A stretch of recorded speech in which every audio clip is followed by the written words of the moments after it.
진수.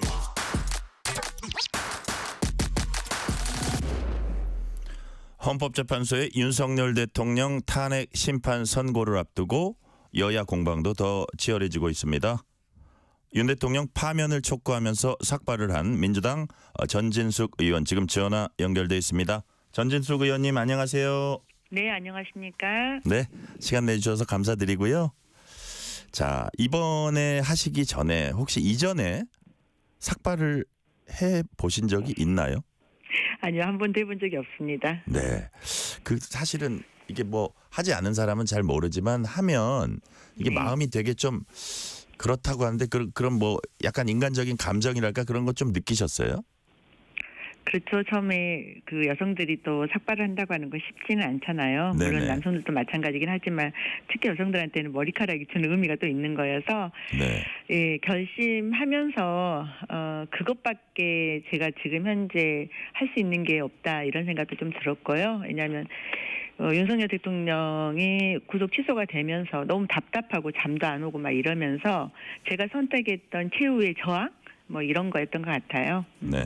자, 선택했던 최후의 저항으로 이제 삭발을 선택하셨습니다. 자, 전진숙 의원님이 윤석열 대통령에 대한 헌법재판소 조속한 파면 결정 촉구하면서 삭발한 지 일주일이 지났습니다. 자, 지난 일주일 어떤 활동하시면서 어떻게 지내셨습니까? 네, 지금 민주당은 매일매일 비상의원총회를 하고 있고 도보행진을 국회에서부터 강화문까지 하고 있습니다. 그리고 강화문에서 릴레이 집회를 지금 하고 매일 비상행동에서 진행하고 있는 집회를 참석하는데 저도 마찬가지로 같이 하고 있고요. 네. 또 이제 초선 의원들이 그 천막 하나를 가지고 거기서 시민들과 계속 만나고 있는데 굉장히 지금 시민들이 불안하고 힘든 시기잖아요. 네. 그래서 시민들이 모여 있는 공간 광장이라고 하는 곳에 가서 국민들을 만나고 서로 응원해주고 보듬고 마음을 토닥거려주고 이런 방식으로 지난 일주일을 좀 지냈고 네. 실은 많은 분들이 저 아니고도 우리 이제 오늘 급기야 병원에 실려가신 민영배 의원을 비롯해서 박수현 의원님, 김준혁 의원님, 뭐 서영석 의원님 이런 분들이 지금 단식을 하고 있어서 같이 네. 피켓팅도 하고 이러면서 전체 윤석열 파면에 관련된 서로 결의와 또 의지를 모아가는 이런 것에 같이 하고 있습니다. 그 민영배 의원은 좀 상태가 어때요? 네, 크게 몸 무리는 없으신 것 같고요. 워낙 이제 당뇨가 약간 있으셨던 분이어서 네. 쓰러지셨는데 뭐 생명의 지장은 없으셔서 빨리 쾌유하기를 바라고 있습니다. 아, 그렇군요. 자, 헌재 결정이 당초 예상보다는 다소 늦어지고 있습니다. 그 이유가 뭐라고 보세요? 여러 가지 이유가 있겠지만 지금의 상황을 보면 단순한 법리 검토를 넘어서서 어쨌든 정치적 압박 및 지원 전략이 개입되고 있다고 하는 의심도 하지 않을 수가 없는 상황이고요. 네. 지금 윤석열 과 국민의힘은 절차적 문제를 지적하면서 각하 요구를 하고 있는 상황이잖아요. 네. 그래서 탄핵 심판의 내용을 따져봤을 때 파면을 피할 수 없다고 하는 것을 이 말은 결국 인정을 하는 거고 헌재가 본안 판단에 들어가면서 탄핵 사유가 명확하다는 점을 스스로 알기 있기 때문에 절차적 문제를 부각하면서 각하로 몰고 가는 거라고 생각합니다. 이런 측면에서 국민의힘은 탄원서 제출을 하거나 릴레이 시위 등을 통해서 헌재를 지금 압박을 하고 있는데 더불어서 지금 한덕수 총리의 탄핵 심판 선고를 먼저 하라고 하는 요구까지 하고 있는 거잖아요. 예, 예. 이러면서 상당히 많이 헌재 심판을 지원하기 위한 전략으로 쓰고 있고 그런 측면에서 정치적인 대단히 많은 분들이 지금 거리에 나와서 집회를 하고 있고 목소리를 좀 높이고 있기 때문에 정치적 혼란을 최소화시키기 위한 이런 측면 때문에 지금 헌재가 시간을 갖고 더 철저하게 준비를 하고 있는 거라고 생각하고 네. 저는 단연코 8대 0에 윤석열 파면 선고가 반드시 나올 거고 헌재도 그 부분에 대해서는 변함이 없을 거라고 생각합니다. 네. 8대 0 결정에 변함이 없을 거고 그렇게 될 거로 보신다 이렇게 말씀해 주셨고요. 자, 연결되는 질문이긴 한데 민주당은 헌재가 윤 대통령에 대해서 신속하게 탄핵 선고 내려서 파면해야 한다 이렇게 거듭 촉구하고 있습니다. 근데 이제 국민의힘에서는 이런 얘기도 합니다. 민주당이 신속 선고 요구하는 거는 오는 26일 뭐 국정 혼란을 종식하고 이런 것도 있겠지만 오는 26일 이재명 대표 항소심 선고를 의식한 측면도 있다. 이 부분은 어떻게 보세요? 국민의힘의 주장에 대해서. 국민들 단순히 민주당만 윤석열 대통령의 파면을 요구하는 건 아니잖아요. 네. 그래서 국민의 뜻을 정말 애곡하고 있다고 생각을 해요. 제대로 민심을 파악을 해야 되고 민심이 무엇인지를 보면서 정치를 해야 되는데 지금 엉뚱한 것을 보고 있습니다. 윤석열 대통령 탄핵 심판의 본질은 헌법과 법률 위반 요구에 대한 것입니다. 네. 이를 이재명 대표 재판과 연결시키려는 것은 본질을 자꾸 흐려서 사람들이 누군가 길을 막겠다고 하는 정치 공세일 뿐이라고 생각을 하고 헌재의 결정이 늦어지면서 그 국민적 고통이 점점 걷잡을 수 없이 커지고 있습니다. 네. 실은 어제 아침에 제 지역구인 강주 북구에서 당원이 탄핵 촉구라는 피켓팅을 하다 쓰러지셔서 돌아가셨어요. 네네. 그리고 단식 8일째였던 아까 말씀드린 것처럼 민영병원도 격운 쓰러져서 지금 병원으로 이송되어 있는데 국민들이 이처럼 탄핵 촉구를 위해서 극한의 상황까지 잡고 뭔가 할 수 있는 모든 걸 하고 계시는 거잖아요. 네. 이런 것을 제대로 보지 않으면서 마치 그 방탄 프레임을 하는 것처럼 치부하는 국민의힘의 그 주장은 받아들일 수도 없고 결국은 국민의 절박한 요구를 애면하고 있는 모습이라고 생각합니다. 네. 자, 야5당 아까 이제 민영배 의원 얘기도 저희가 했지만요. 야5당 탄핵연대 의원들이 8일 만에 단식 중단하고 다른 초선 의원들이 단식을 이어받았습니다. 일종의 이제 릴레이 단식이라고 이제 볼 수 있는데 광화문 인근 농성 천막도 이제 추가로 설치하고 있다고 하고요. 어제는 시민단체 중심으로 윤 대통령 파면 요구하는 시국선언도 발표했습니다. 자, 일각에선 이런 또 지적을 해요. 그 국회 담장 안에서 이른바 제도권 정치로 문제를 풀어가면 안 되나? 뭐 이런 지적을 하는 분들도 있습니다. 이런 부분은 어떻게 보세요? 예, 저도 가끔 그런 말씀을 좀 듣습니다. 네. 국회는 입법기관입니다. 법과 제도를 통해서 이야기하는 공간 맞고요. 그런데 전제 조건은 헌법 질서 내에서 이러한 법과 제도를 가지고 이야기하는 것입니다. 실제로 어떤 법을 통과했을 때 저희가 과반수 이상이 되면 대부분이 통과가 해서 그것이 이제 실행을 되는 방법인데 네. 민주당은 실은 제도권 내에서 할 수 있는 모든 방법을 저는 이미 충분히 동원하고 했다고 생각합니다. 탄핵소추안을 지난 12월 14일 통과시켰고요. 헌법재판관 3인의 인사청문회 및 임명 절차를 거쳤지만 내란 대행하고 있는 최상목 권한대행이 마은혁 재판관을 아직도 임명하지 않고 있습니다. 네. 그리고 헌법재판소가 위헌이라고 판시했음에도 불구하고 아직까지 이 부분을 꿈쩍하지 않고 그대로 지금 하고 있는 거잖아요. 네. 이런 측면에서 실은 많은 분들이 무엇을 할 것인가 하는 고민을 하시지만 저희가 할 수 있는 건 다 했다고 생각을 하고요. 특히나 탄핵 속추와 직접적인 관련은 없지만 내란 사태 진상규명을 위해서 민주당은 상설특검, 일반특검 및 국정조사를 추진했는데 예. 국정조사를 제외하고 일반 상설특검은 내란 세력의 거부권 행사를 한 발도 못 나가고 있습니다.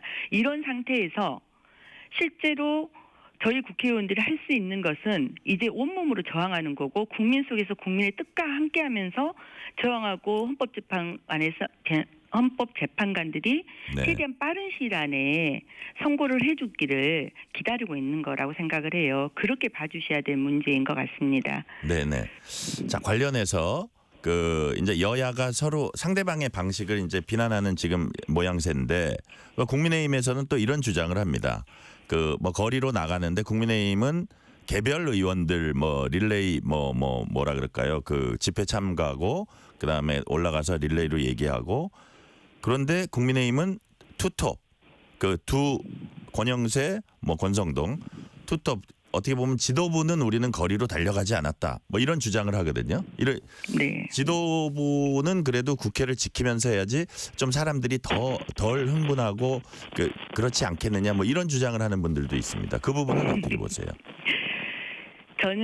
저도 그 부분에 대해서 국회가 한편에서는 국회의 본연의 역할을 네.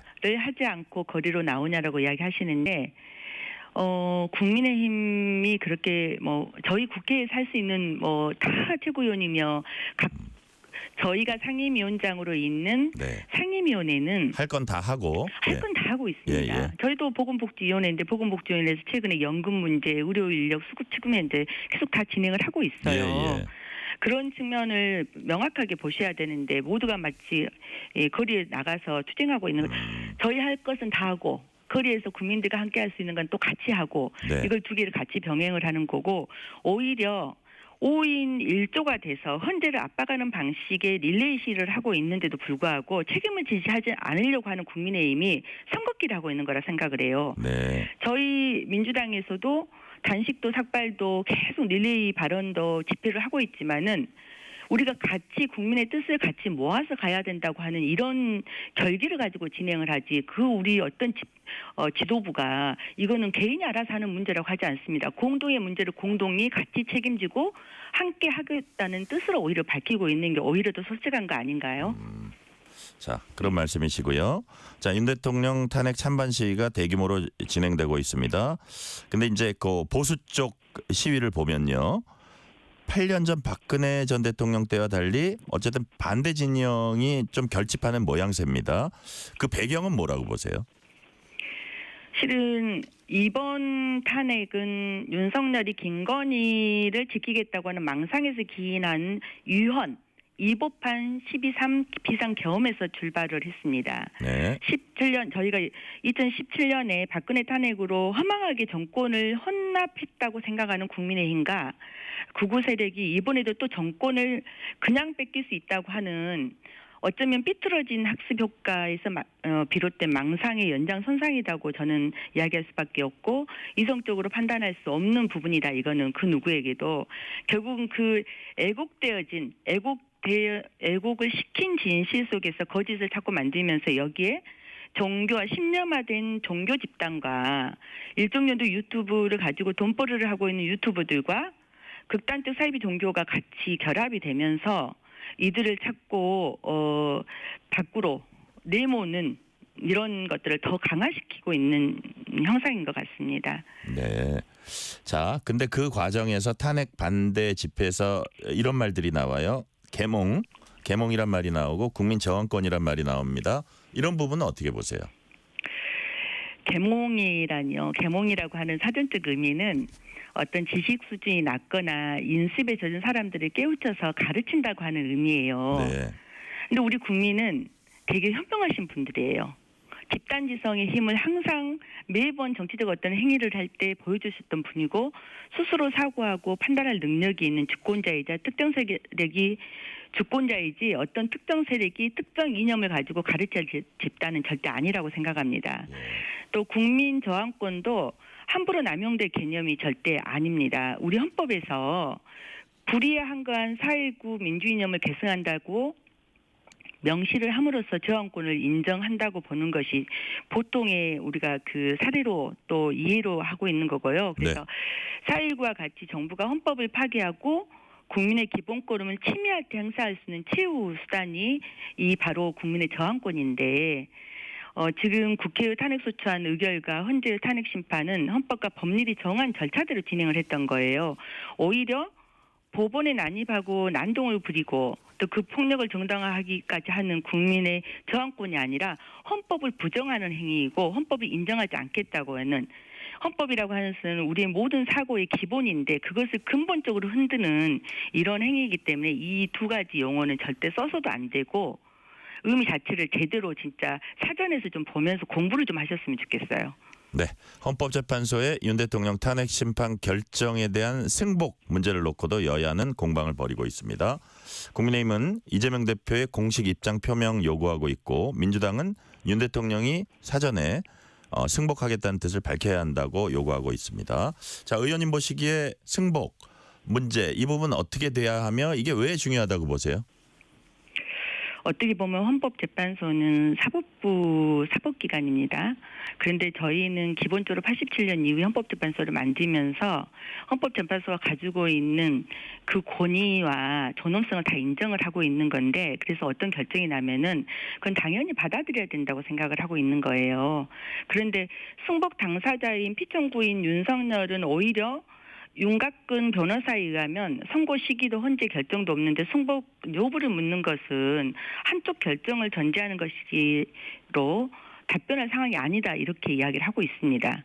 가장 먼저 헌재 결정이 되면 나 이거 승복하겠다고 이야기해줘야 될 당사자가 네. 오히려 윤석열 윤석열 대통령이라고 생각을 하는데 그도 인정을 하고 있지 않습니다. 근데 이제 국민의힘가에서도 헌재 결정 승복 문제를 정치적으로 저는 이용을 하고 있다고 생각을 해요.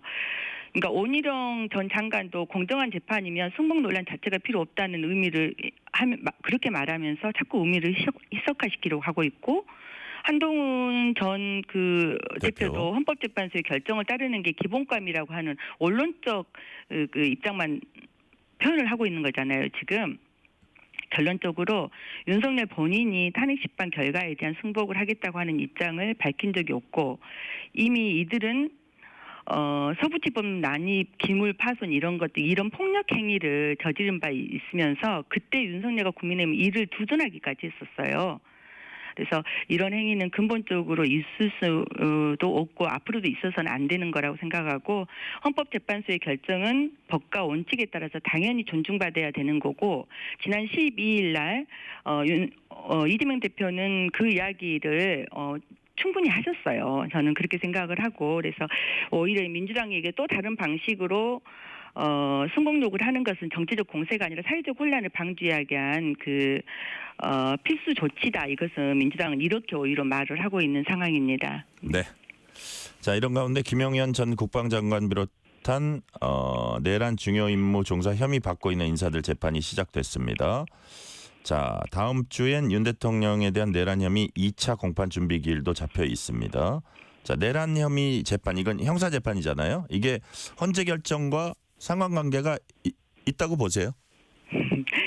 며칠 전에 감사원장과 검사 3인에 대한 헌재 판단이 좀 있었잖아요. 네네.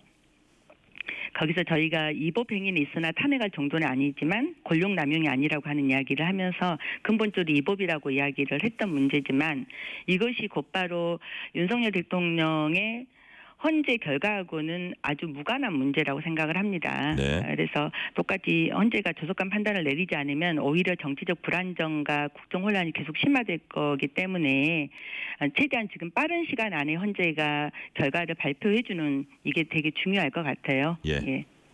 자, 민주당과 국민의힘이 우리나라 미국이 민간국가 및 기타 지정국가 목록에 포함된 것을 놓고 서로 상대방 탓이라고 막 공방을 벌였습니다. 근데 이제 저기 정부 쪽에서도 알아보고 또 미국 대사 대리가 밝힌 내용도 있는데 일단 산하연구소의 보안 문제, 기술 유출 시도 적발 뭐 이런 거라고 이제 전해졌습니다.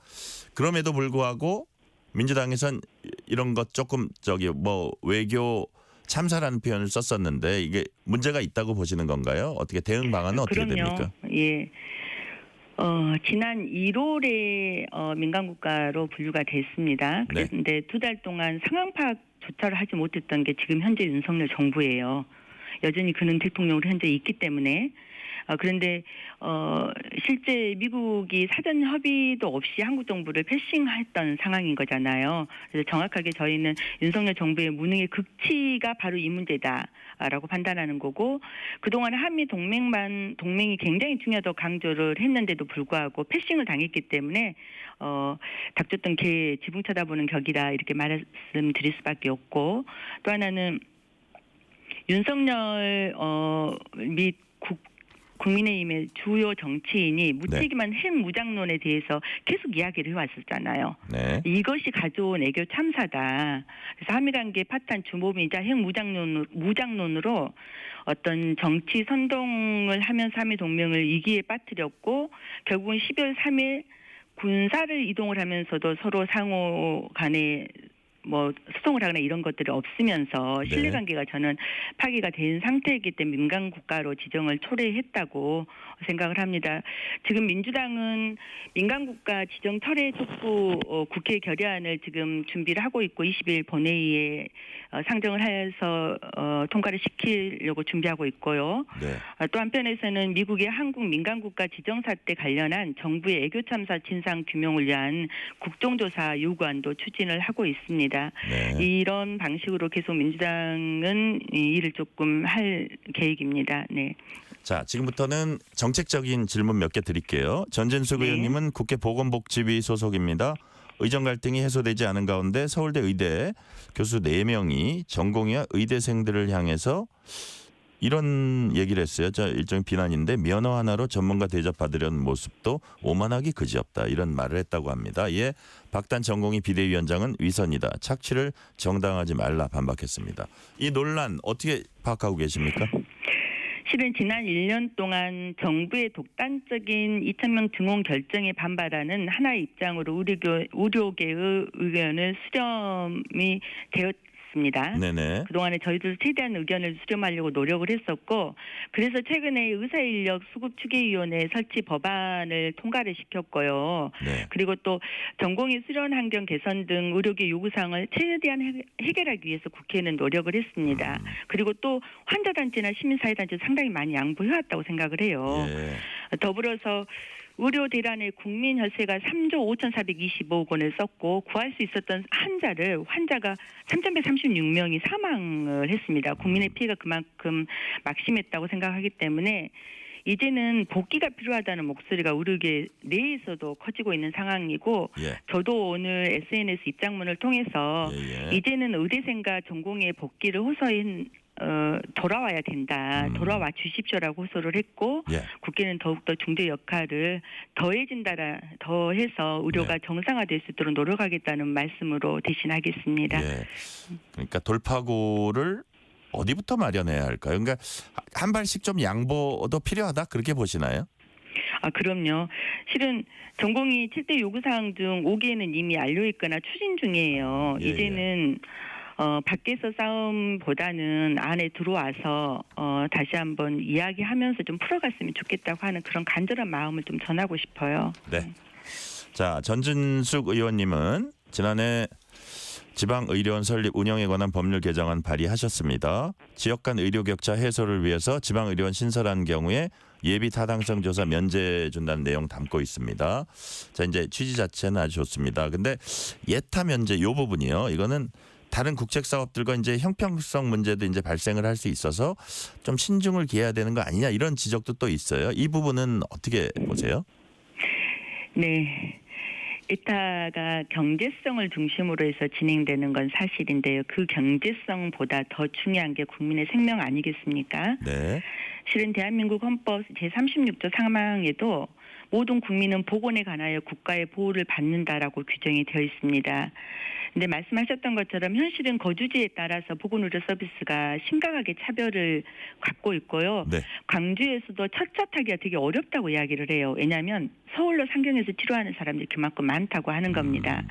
이런 측면에서 국가재정법에서 규정하고 있는 예비타당성 제외 대상을 규정을 하고 있습니다. 국가재정법에서는. 근데 저는 오히려 생명을 살리고 지역의 의료 환경을 더 좋게 하고 이룰 수 있는 지방의료원 설립이 일단 면제 대상에 포함되는 것이 결코 공공청사나 교정시설, 초등학교, 중학교 교실을 신축하거나 증축하는 그 사업에 비해서 결코 떨어질 수 없는 어떤 형태로든 간에 비교했을 때 형평성이 어긋나거나 법에 명시된 사업보다 중요도가 떨어지지 않는다고 보기 때문에 지역에 공공의료원을 설치하는 문제는 반드시 예타가 면제가 돼서 대한민국의 보건의료 환경이 더 좋아져야 된다고 생각을 하고 있습니다. 의원님, 국회 보건복지위 현안 가운데 또 큰 현안이 이제 연금 개혁 문제입니다. 네, 그렇죠. 지금 이제 여야가 모수 개혁 요 부분 이제 좀 합의를 했는데 이거 잘 순조롭게 처리될 것 같아요. 별 변수는 없습니까? 일단 오늘 오전에 여야 원내대표 회동이 있었습니다. 보험료율은 13%, 소득 대체율은 43%로 모수 개혁에 대한 여야 의견은 없고 지금 이제 부대 의견으로 있는 출생 크레딧, 그다음에 군 크레딧, 저소득 지원에 관련된 거는 큰 틀에서는 합의를 했기 때문에 저희 보건복지위원회에서 처리하는 것은 무리가 없다고 생각을 해요. 그런데 다만 제가 알기로는 지금 현재 국민의힘 복지 간사는 이 부분에 대해서 조금 다른 의견을 가지고 있는 걸로 알고 있고요. 그래서 국회 연금특위 구성안의 여야 합의 처리 문구도 사별할지 말건지에 대해서 크게 의견을 좁히질 않았지만은 합의가 전제되지 않는 상태 속에서 연금 계획안이 어떻게 처리되겠냐 이런 입장이신 것 같아요. 근데 저희는 국민의힘이 대단히 무리한 요구를 하고 있습니다. 왜냐하면 특위 위원장을 지금 국민의힘에서 하기로 되어 있어요. 예. 그러면 숫자가 더 많은 그것도 실제로 6명, 민주당 6명, 국민의힘 6명, 그다음에 야당 1명 이렇게 되어 있기 때문에 민주당이 독단적으로 힘으로 밀어붙이거나 이럴 수 있는 상태가 아니에요. 그럼에도 불구하고 무슨 여야가 합의되지 않는 것처럼 네. 않을 것처럼 이야기하는 것은 저는 맞지 않고 결국은 모수개혁을 추진하겠다고 하는 것에 대한 어떤 어깃장이 아닌가. 이제 그만하시고 정말 큰 틀에서 두 원내대표가 합의를 했으니 나머지 이야기는 빠른 시간 안에 복지위에서 세부적인 이야기를 좀 했으면 좋겠다는 바람입니다. 네. 오늘 말씀은 여기까지 듣겠습니다. 지금까지 전진숙 민주당 의원이었습니다. 의원님 말씀 감사합니다. 네, 고맙습니다. 퇴근길 당신과 함께